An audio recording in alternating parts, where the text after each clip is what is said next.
గురుకులాలనే మాట చెప్తా ఉన్నారు మీరు.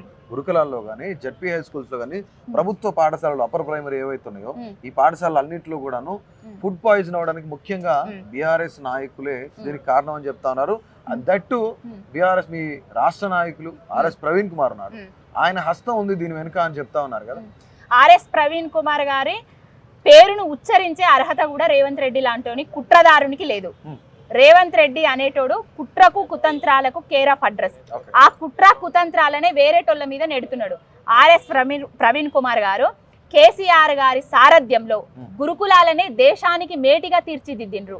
1022 గురుకుల పాఠశాలలను పెట్టి కేసీఆర్ గారు ఈయనను సెక్రటరీగా పెట్టిన తర్వాత గురుకులాల నుంచి ఆనిముత్యాలు బయటికి వచ్చినాయి. దేశ విదేశాలకు పోయి చదువుకుంటున్నాయి. మెడికల్ కాలేజీలల్లో మా చెల్లె గురుకులంలో చదువుకొని జగిత్యాలలో మెడిసిన్ చేస్తుంది, ఎంబీబీఎస్. మా ఇంటి పక్కన వాళ్ళు ఇంజనీరింగ్ చేస్తున్నారు.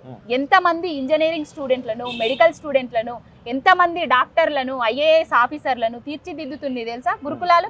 ఆ గురుకులాలనే అస్తావ్యస్తం చిన్న భిన్నం చేసి ప్రైవేట్ వాళ్లకు దారాదత్తం చేయడానికి, విద్యను పిరం చేయడానికి, బడుగు బలహీన వర్గ జీవులకు విద్యను పిరం చేయడానికి, ఎంబీబీఎస్ డాక్టర్లు కాకుండా చేయడానికే, గురుకులాలను విచ్ఛిన్నం చేయడానికే రేవంత్ రెడ్డి కుట్ర వన్నుతున్నాడు. ఇదంతా రేవంత్ రెడ్డి కుట్ర, ఆర్ఎస్ ప్రవీణ్ కుమార్ గారి కుట్ర కాదు, బీఆర్ఎస్ పార్టీ కుట్ర కాదు. ఈ కుట్రలో భాగంగానే ఫుడ్ పాయిజన్ ఇవన్నీ జరుగుతున్నాయని చెప్తారా? ఆర్ఎస్ ప్రవీణ్ కుమార్ కాదు ఫుడ్ పాయిజన్ చేసేది, రేవంత్ రెడ్డే ఫుడ్ పాయిజన్ చేపిస్తున్నాడు.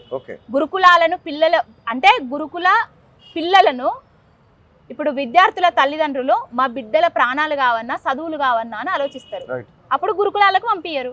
వాళ్ళ పేదరికం ఏమవుతుందంటే విద్యకు అడ్డమవుతుంది.